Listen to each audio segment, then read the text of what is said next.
In 1979, when Mrs. Thatcher came to power, Peter Barker was a £600 a week steeplejack demolishing Darlington power station.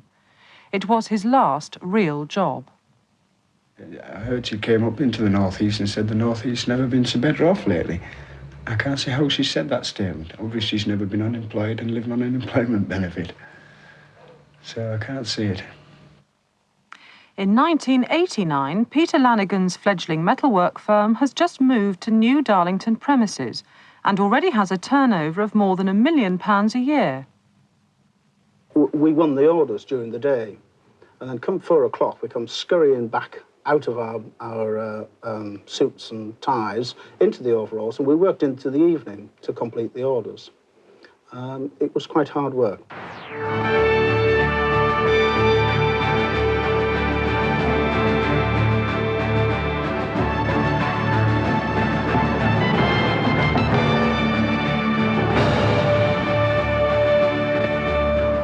Isn't it important for me to go around to show the success of the North East?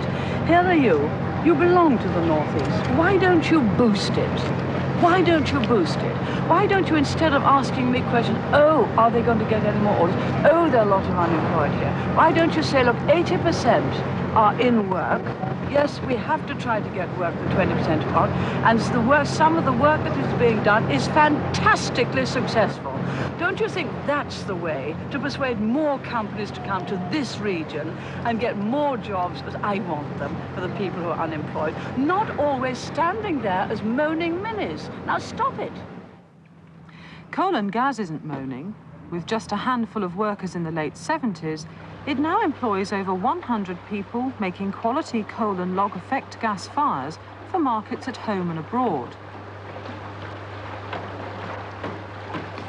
The firm is quick to applaud the support it's had as it continues to expand. Unquestionably, the government have helped us a great deal in a number of different areas. We've received training grants, we've received product innovation grants, we've even received grant aid with regard to factory space. It would be difficult to pinpoint any one thing and say that if we'd had that check a day earlier, things would have been a lot better. But I think the cumulative effect of all of the different officers and assistance that government can give us has been to see Kohlangaz further forward than we might otherwise have been. The people in the North East are willing to work. They indeed require work. They've been able, in some large degree, to accommodate the shift from the larger industries, perhaps steel making, coal mining, shipbuilding, to name but three, and are increasingly accommodating the smaller manufacturing industries, electronics, gas fires such as ours, and many other ideas. I see no problems in the North East aspiring to the wealth that it formerly had.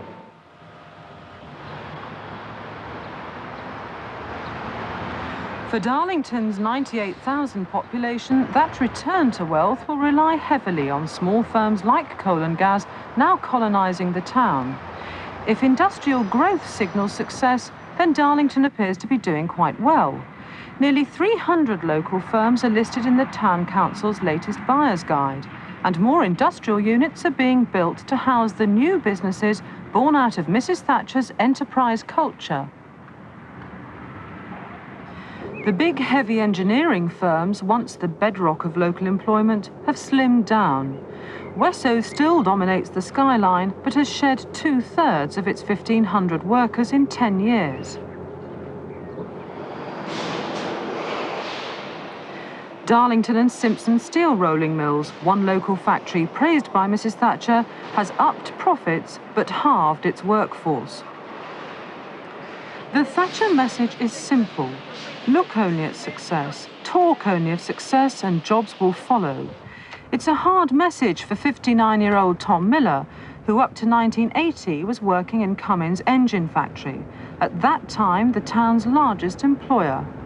The rumours was rife in the place that it was going to shut down, and I thought, well, if there's going to be a big blowout, the best chance was to get out on account of my age and get a job before they finished all the young ones and all this, you know. I'd been there longer than I had, and it backfired on me. That was why, you know, I've just never got a job since.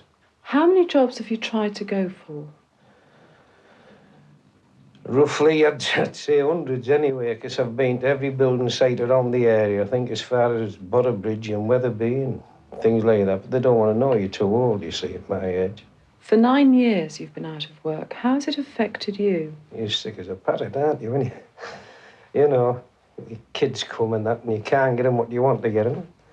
You know, the grandbairns and that.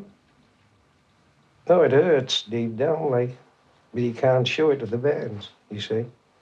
You know, if you take them down the shop, can I have this? You see, you can't, you know. Why not? You know, no, can I have this? Can I have it? No, you know, you just can't do it. Tom, when you're walking around, are there jobs that you see and you think, I could do that? Well, you've only got to have a look around the estates round here. See the curbs and the flags that want repairing. I once went for a restart interview, and the lady that interviewed me was on about it. You know, aren't you a bit old for curb lay? I said, I might be a bit old, but I can still curb lay, you know. And I said, well, why don't they give blokes like me 3 or 4 yop scheme lads to go around, you know, doing curbing and flagging. It's a good idea, that, she said. But I've never heard no more about it, you know what I mean? And I've done shop blasting, you know, to Cleveland and things like that, you know. Have a go at anything, me. What we can do is to put the ball at the feet. You have to have people to kick it. It is. Would you please, I have said this when I was here before, sing of your successes in the Northeast. There are many. I sing them. That is the way to get more people here. After a sharp surge in the jobless rate in the mid-1980s, unemployment in Darlington seems to be tumbling away. For Mrs. Thatcher, it's more evidence that her philosophy of talking success is working. But there have been 25 changes in the way the official statistics are compiled, and independent research by the Unemployment Unit shows a local jobless figure very much higher than the one used by the government.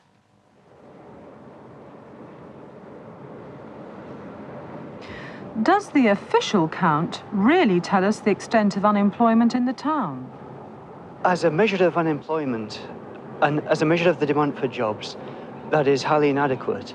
If you take each change singly, it looks extremely plausible. But when you add them together, it starts to look a little bit suspicious. Now, I don't think that there has been any conscious attempt to falsify the unemployment figures. But having said that, ministers are quite aware of the effect that changes in benefit eligibility, for example, have on the count. Jason Leonard is one missing statistic. Like all 16 and 17-year-olds, he doesn't appear in that new jobless count. Discharged from the army in January with exemplary conduct, he can't live with his parents and has slipped through Mrs. Thatcher's welfare safety net. So you left the army, and what were you hoping to do then? Just come up and find another job, aren't you? Did you think it would be easy? Yeah. What sort of job were you hoping to find? Go back and work mechanics. And there was nothing around?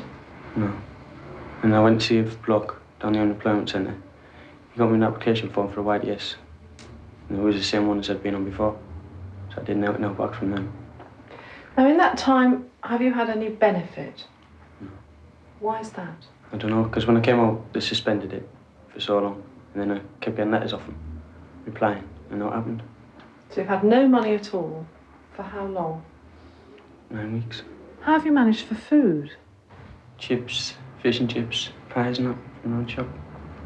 And that's having to borrow money off mates? So you haven't been eating properly? No, not since I left. The presumption seems to be that he can live just on air. If he can't live with his parents, can't get a YTS place, which is very likely that he can't, because lots of 16 and 17-year-olds, in spite of the assertions to the contrary, really haven't been able to find YTS places. And he's not entitled to benefit. Then one assumes that he's meant to live in a cardboard box by the side of the road somewhere. We really don't know it's never been made clear what he's supposed to do. Come to this region. Come and look at the success stories in this region. Come and see what the work people of this region can do if you put your confidence in them. That is the way to get more jobs. Not your way. I want more jobs. Now cheer up and go and boost the success, and you're much more likely to get more jobs then. Can you impress us?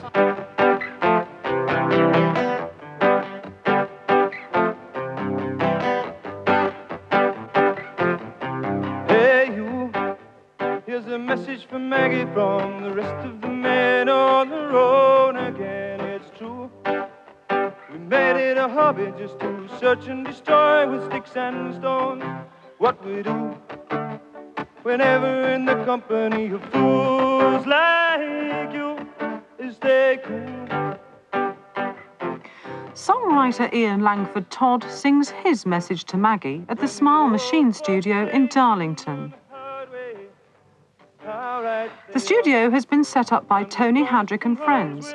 2 years ago, still unemployed after training on 5 government schemes, Tony made the mistake of telling the Dole office he wanted to be a musician. On the form, one of the questions on there was, would I take any other job other than what I'd stated? And I put no, so they stopped me money.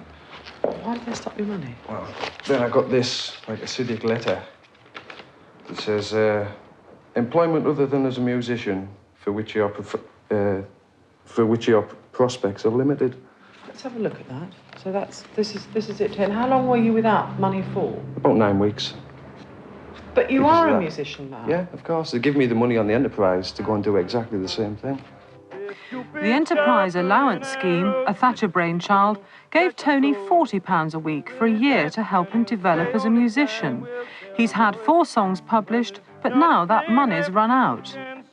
In good Thatcher style, he sold the family home to help get this new business venture up and running. Is there a call for something like Smile Machine in Darlington? Oh, definitely, yeah. Well, like the rates in recording studios are just astronomical. Nobody can afford them. It's like £200 a day, whereas we'll do it half and still make profit, you know, and give young people a chance to do the stuff, the chances that we didn't have when we were 16, 17. A lot of people would say that you're the prime example of Mrs. Thatcher's creed, that we've all got to get up and go and do something. How do you react to that? Well, they don't give us any choice. So if we don't get nothing, we have to just get up and do it, you know. How do you feel about Mrs. Thatcher's Darlington, the Darlington that she's created? Most people don't see the benefits of it. It's all right for the people with money, because they can just sit back and get on with it. It's the people without that can't do anything, you know. Only time will tell. You lead a hell of a life.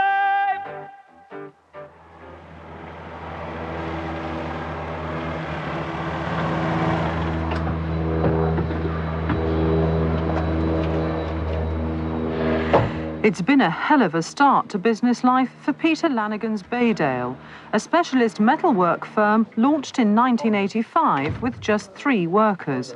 It now employs 27 and is on target to double its turnover for the 4th year running. We work for people like IBM, Digital, Barclays Bank. We've currently finished contracts with Ampleforth College, which we've done the new extension there, which is a large number of steel doors and screens, some fire resistant, balustrading and the like. The Metro Centre, we made the scenic lifts there, that's the ones, the green ones.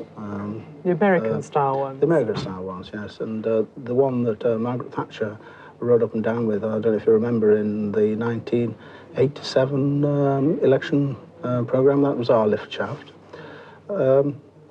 Unfortunately, in this area, all we could find was people from the heavy industries, from people like places like Wesso, Cleveland Bridge, Induscon, and they were used to turning out large quantities of heavy steelwork, whereas the product we're turning out here is much lighter, it's much thinner, it can't be handled in the same way. So it takes about 3 to 6 months to train somebody to actually deal with the product in the right way. How far do you see yourselves expanding? It's a difficult question. I think we certainly, we're going to pursue the market most vigorously. We look very enviously at some of our competitors and see that they're doing £4 and £5 million a year. We may be the bottom of the first league, first division, but I can tell you, it won't be long before we'll be up amongst them. We're shouting for the cup, if you like. So these are some of the last pictures. Peter Barker was knocked out of the Cup 10 years ago. An expert steeplejack, his skills were no longer wanted, so he got in his van and looked for work abroad. But back in Darlington at the age of 42, he's unemployed and stuck in bedsitter land. Do you often look back on those weeks when you were earning £600 and yes, the good old definitely. days? Yes, I had a car and I had a good place, plenty of money, yeah. Oh, I often look back at that. How much are you getting a week to live on? I get £36 now a week, but I get that fortnightly, like £72 a week, a fortnight. Is it difficult to exist on that? Oh, very, yes. It just pays for the basic necessities, you know, just food and electric and what have you. There's no luxuries involved. So what sort of things are you eating? Mostly potatoes. We buy a big sack of potatoes for a couple of £1, and that lasts you. And then, of course, you get the odd tins of beans and toast, I suppose. And that's more or less a subsidy, you can't really afford a great deal of meat and vegetables and, healthy food. Is debt a problem? Oh, yeah. You're always continuously in debt because you tend to borrow. You tend to borrow from people, and then, of course, the next week you've got to pay it back, and you're getting behind and behind and behind all the time. Peter decided to switch careers and become a chef, with help from Mrs. Thatcher's new employment training scheme, which trains the workers without jobs for the jobs without workers. So they sent me off to a restaurant, and actually I was just in the restaurant. I was working on a nights. I had to work night shifts, 7 nights a week sort of thing. And when the restaurant was open, and I was just cutting salads up and making prawn cocktails and things like that. There was no way I could get training as a chef. And from then, I finished with that. And they sent me for a job as a dishwasher. I mean, who needs employment training as a dishwasher? How in the world do you think we could have a good industry as we have now, manufacturing output higher than ever before in this country? Have you got it? We're producing more in our industries than ever before in this country. We have a higher standard than ever before in this country without anyone doing any training. Oh, come off it. Almost 17,000 inquiries from Darlington people, baffled by government training schemes and complex state benefits, were made at the town centre for the unemployed last year. It helped get hundreds of thousands of pounds in extra benefits for local claimants. Pauline Mitchell sacrificed her career 7 years ago to nurse her dying mother. Unemployed and living on £38 a week, she was refused extra financial help from the state.